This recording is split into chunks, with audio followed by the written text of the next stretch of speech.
What's up, Mortgage Coach community? I am sitting down with Nicole Rueth out of Denver area, Colorado. What's up, Nicole?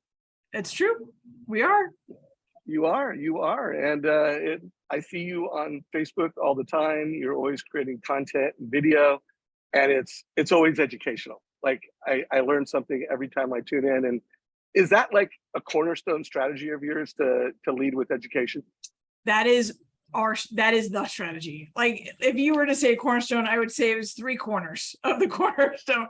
Yes, my team's goal is to give away more than we receive, and to constantly be in the position of supporting our clients to the right decision.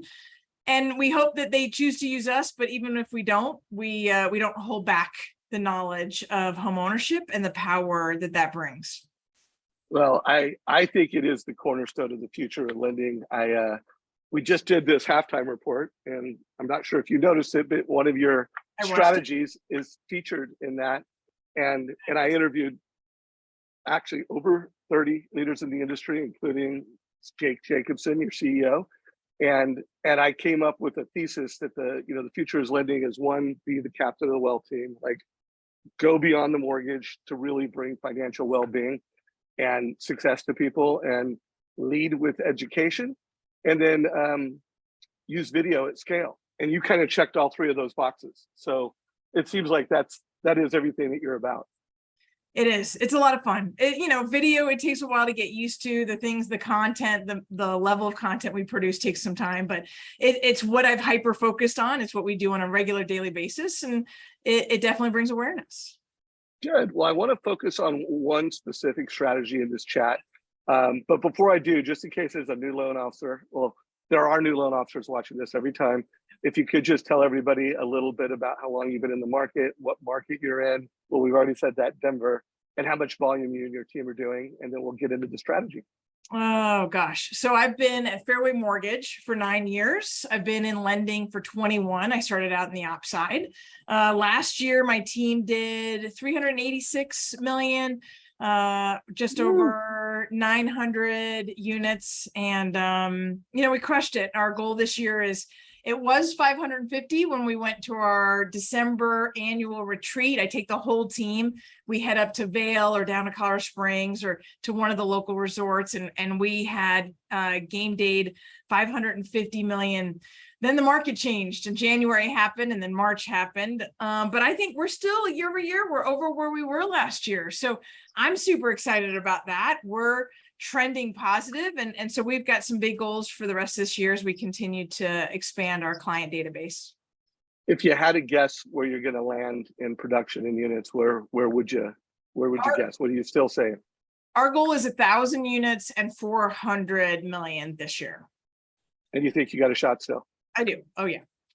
So first of all, let that be motivating and inspiring to anyone, that if you have the right strategy and you have the right resources, you can still make that happen. Like you can still win, and you can absolutely gain market share in this market. So let's talk about seller buy down. You have clearly decided to make that a focus of education. You're using the total cost analysis. I'll show that in a minute. But why don't you just start with like why seller buy down, and then we'll get into what you're doing to turn that into an advantage. So the 2-1 seller buy downs isn't our only strategy by far, but it was a strategy that I liked because I definitely promote stability. So I am an educator for multi-generational wealth and creating that kind of ability that I didn't have. My mom didn't have any money and we rented. So I didn't own my first home until I was 27. I didn't own my first investment until I was 40. So I am to a degree about taking risks, but mostly I'm about taking educated risks within a stable environment. And I bring all that up because as much as people are jumping on the bandwagon selling ARMs, I like ARMs for very specific situations. I don't like the fact that people are jumping into ARMs with this very concrete idea that rates are going to drop once we hit a recession. Now, I believe we're going to hit a recession, and I believe that the probability of interest rates dropping is big, but I'm not 100% going to count on that.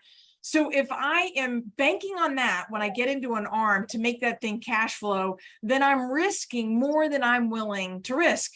The 2-1 buy down, especially in this market, even in the Denver market, we've got sellers who are willing to put some money into that listing in order to get it to move. And if I can take that money and I can make it cheaper for a seller for the first 2 years and front load that savings, and then if it doesn't happen, and if interest rates don't go down, they are still locked in to a 30-year fixed payment that they know fits their budget, other than something that's going to go up by 5 basis points and gonna wreck their budget. I'm just not willing to play that game. And I said 5 basis points, I meant 5 points, but I know. I'm not willing to play that game for a lot of our clients. Got it. So you do show it, you do educate, but you really like the 2-1 buy down because it is the best of creating a little extra affordability in this market, and it's more conservative because you know what the worst case is, and it's not that bad. It's affordable for most people. So let's get into this total cost analysis that you did, and I'm going to share my screen real quick here, and I just want to show everyone. I'm going to put a link down below. You know, the report. It's in this report. Again, the recommendations were lead with education. In this section where we said use video to scale your advice, we've got you here. If you click on this little button right here, it'll actually pull up this total cost analysis. So first of all, I want to call out to anyone looking at this. This is great branding. This is great education. She's got the photo she wants. That's her personal brand. She's got both her team brand and her company brand. She put a video on it. But tell us what we're looking at here, and what are the strategies? Just give us a high level, and then I have some specific questions. How are you getting this to realtors, and how are you using this in your realtor conversations? So this particular video was just the first time I was blasting it out. It was 12 minutes because I really also talk about the ARM strategy versus a 2-1 strategy, the adversity to risk, or the jumping in with both feet with your eyes wide open.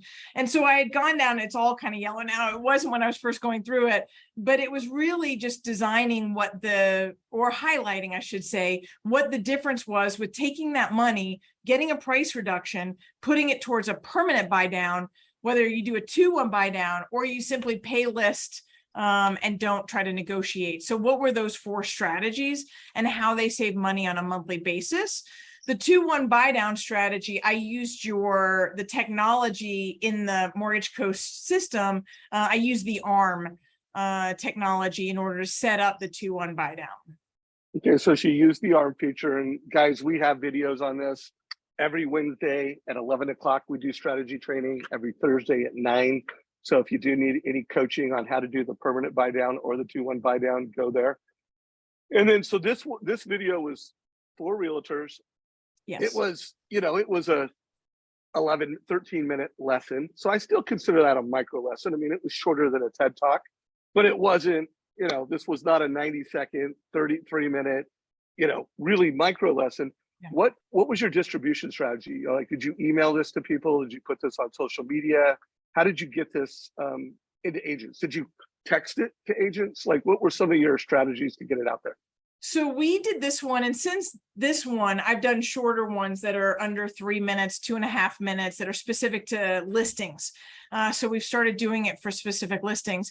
But this one, we did email to all of our buyers talking about the fact that there are options, that we have these options and so many more to get into a conversation. So we blasted it out to all of our everybody in our database. And that's, I don't know, 12,000, 15,000 people. And then we emailed it out to all of our real estate agents as well, separately. And that list is 5,500 at this point. So we blasted out to them talking about if you want to use it for your listing, or if you just want to have a conversation, if you have clients or sellers that haven't sold in the first weekend, which still blows my mind, and they want to look at strategies for moving that home quicker, we can do this. We can do it in a shorter time frame. We can go through all their options. So I love everything you did. I want everybody in Mortgage Coach community to think of this as your pillar piece of buy down education that you email to your database. Make sure you tailor it. I'm sure she tailored it to buyers. She tailored it to realtors. The only add-on, and you may have done this, is I might take like my top 50 real estate agents and text them also. So it's like, really make sure that, hey, I sent you this email, little tweet blurb with a link. Just make sure that you're really getting them through the experience. And then it sounds like you created micro content where it's specific properties, specific realtors, where now you're really localizing it around a property and an agent, and you're putting about a 3-minute video on it. We did. And we put that in we have a Facebook group for agents. And so we did the shorter version. I put it in the Facebook group saying, hey, we can do this for your listings as well, of which we started doing some more. And then she also took that link and you put it in their broker remarks in their listing. So. Brilliant. By the way, would you be willing to share one of those with me that we can share with, the Mortgage Coach audience? Okay. So stay tuned, guys. You'll have a 13-minute lesson, you'll have a 3-minute micro lesson, and my push, and tell me if you agree, and I want you to put your sales manager hat on. I'm sure we'll have a lot of Fairway folks on this, and so anyone that you lead and you really want to, I think like every loan officer should do this, and I would make the case that not only should you do it to bring the education to the market, but you should do it so that you can have this conversation really well. Like this is a conversation that every loan officer that wants to win in this market, they need to know how to have the seller buy down conversation with buyers, sellers, and agents. And if you do it for no other reason, just to practice the conversation, you should create a TCA and you should do it. What are your thoughts on that? I totally agree. I think, if I think back 7 years to when I started doing video, I was awful at it. When you think of your first sales conversation, you were awful at it. The first TCA I developed, I was awful at it. I was on with the help desk back and forth. You can't get good until you have repetition. It's as good as walking and riding a bike. We know this, yet somehow as adults, we think that we should be able to just grab things with the first try.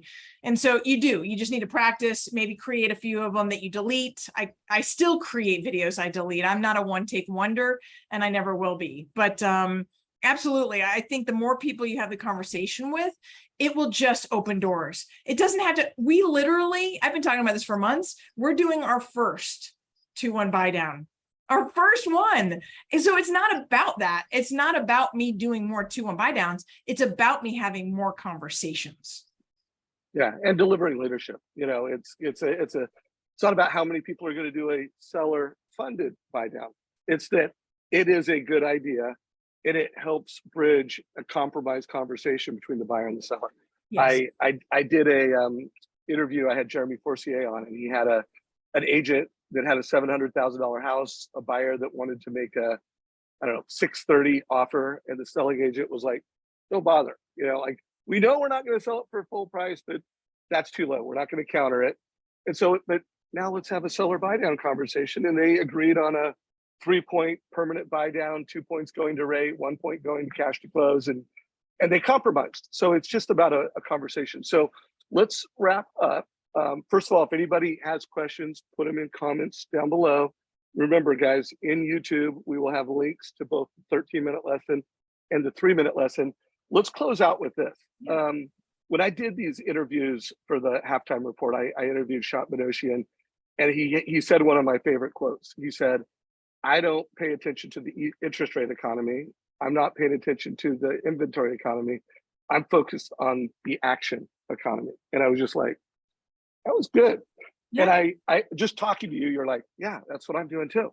But what advice do you have as a leader to, all these loan officers out there that they're either down, and I have talked to more people where just by the way that they respond to me, I can just tell they're not taking the actions. They're not leaning into this market. Like I'm born for this. And I can just see you on the videos you're creating. You're just like leaning in.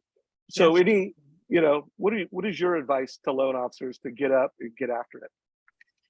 It's this kind of market where you take market share. It's this kind of market where you stand out from the rest. It's this kind of market where you not only gain the education and knowledge yourself, but that you're able and given a voice to share it with others, because a lot of people are shying away from the hard conversations. Like, why should a buyer get in now if they're worried about their job security or they're worried about prices dropping further? Like, I can tell you 100 reasons why you should be still getting in now, even though those situations, but to listen intently to the conversations, to be able to give sage advice, to be able to continue the momentum. The biggest thing for my team is just to stay busy. If we're staying full, if we're having conversations every day, if we're keeping our saw sharp, if we're building out content and we're delivering that, our whole thing isn't about, I mean, I was giving news and videos and content development on interest rates all the way down and then all the way up, right? And now they've come down a little bit, and that's a celebration. And we're doing videos on that, but it doesn't matter what the environment is. I'm doing videos. I'm being the first one to market with new content, with new ideas, with new programs, or just simply education and information. You've got to own this. Like, we have the best job on the planet. If you think about the fact that the average American, 75% of their net wealth is in their primary singular home, we have the ability to change people's trajectories. We have the ability to actually support them better than anybody else can, including financial planners, because we have leverage.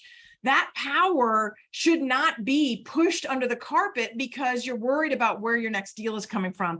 If you just keep talking about the opportunities that we have, the job we're given to do, then the opportunities, the deals, they just take care of themselves. I don't count the deals. I don't even worry about them. They just, we just stay busy. We stay in conversation, and the deals take care of themselves. You are such an inspiration. One last question just came up, because I've been advocating that a lot of mortgage coaches get out there and do financial literacy training at high schools, partner with realtors, CPAs, and do little 30-minute lessons to help educate the next generation. Because one, it needs it. Like, we have a financial literacy crisis in America. And two, you can get loans. Teachers will do loans with you. Parents will do loans with you. Have you thought of that, or have you done anything like that? I have done it. Yeah, no, we've taught investment classes to economics, high school economic classes. I love it. And their eyes just like, when you talk about the fact that you can take a kid who's in Parker in high school, maybe their parents rent right now, they don't even own, and you can make that kid a millionaire. It is like, it's truth. It is absolutely doable, and you could do it through real estate. Their eyes just bug out because they've never been told that they could do that. They've been told that they need to work hourly jobs, and their parents don't own homes, and they don't know what that looks like. So it is, if nothing else, don't go into it because you think you're going to get business. Go into it because it's literally going to fill your soul. And again, the business takes care of itself. It is super rewarding. Well, Kristen Messerly and I, she wrote this halftime report with me, her and I are talking about starting a nonprofit dedicated to financial literacy and bringing it to high schools. And if you, we'll invite you to our advisory board if that's something you'd be interested in. I would. All right, guys. So thank you for your time. If you got value from this, give it a like, share it with your mortgage leaders, mortgage friends. You want to learn more about Mortgage Coach, mortgagecoach.com. Make sure you subscribe to our YouTube channel, active on our Facebook group. And this is a wrap. Thank you, Nicole. You bet. Bye-bye.